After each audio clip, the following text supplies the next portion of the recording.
commencement, Dieu créa le ciel et la terre. Or, la terre était alors informe et vide. Les ténèbres couvraient l'abîme et l'Esprit de Dieu planait au-dessus des eaux. Et Dieu dit alors que la lumière soit, et la lumière fut 4. Dieu vit que la lumière était bonne, et il sépara la lumière des ténèbres. 5. Il appela la lumière jour, et les ténèbres nuit. Il y eut un soir, puis un matin, ce fut le premier jour. Et Dieu dit qu'il y ait une étendue entre les eaux pour les séparer. C'est Dieu fit l'étendue, il sépara les eaux d'en dessous de l'étendue, riseau d'au-dessus. Et ce fut ainsi.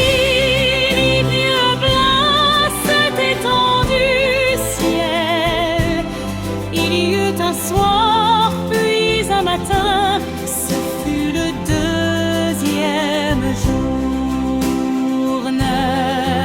Et Dieu dit, je veux que les eaux d'au-dessous du ciel se rassemblent en un seul endroit, afin que la terre ferme paraisse. Et ce fut ainsi, dit Dieu appela terre, la terre ferme et mer, l'amas des eaux. Et Dieu vit que c'était bon. Et Dieu dit que la terre se recouvre de verdure, d'herbes portant sa semence, et d'arbres fruitiers produisant du fruit selon leur sorte, portant chacun sa semence partout sur la terre. Et ce fut ainsi. 12. La terre fit germer de la verdure, de l'herbe portant sa semence selon sa sorte, et des arbres produisant du fruit selon leur sorte, portant chacun sa semence.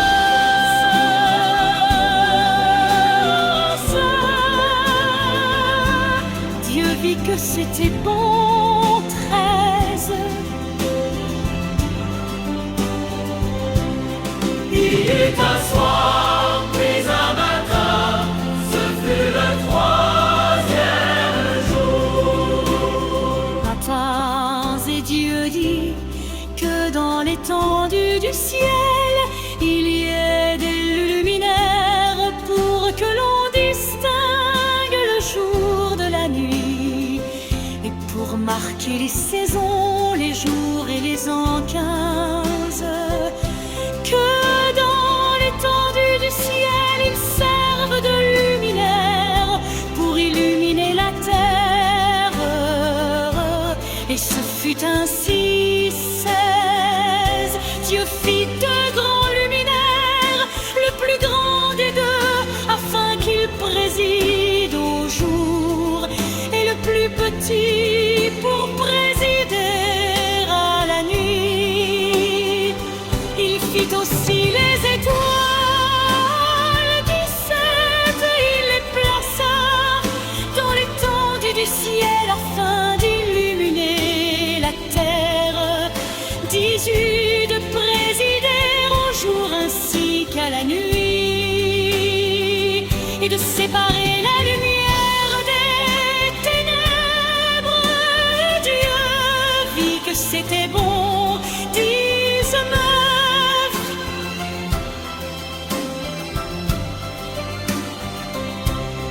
Il eut un soir, puis un matin, ce fut le troisième jour.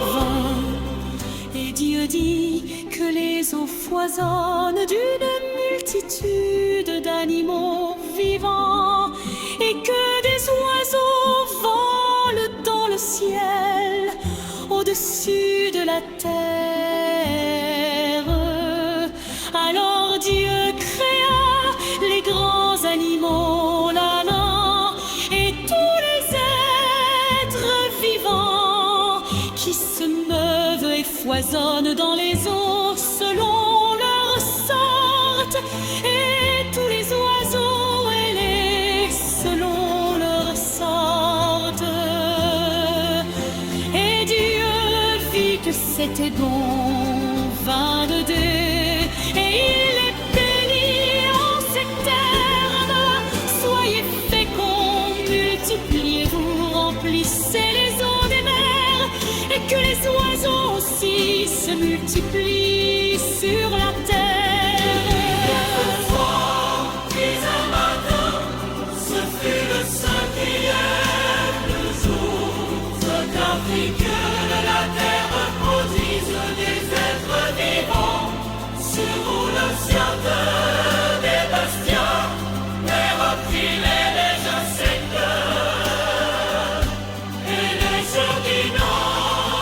Et Dieu dit, voici je vous donne pour vous en nourrir toute plante portant sa semence partout sur la terre, et tous les arbres fruitiers portant leur semence.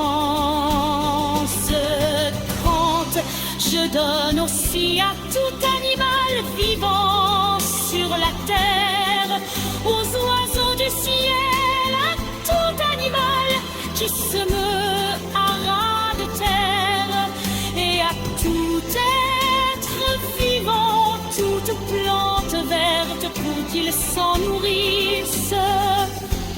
Et ce fut ainsi. 32. Considéra tout ce qu'il avait créé et trouva cela très bon. Il y eut un sourd, puis un matin, ce fut le signe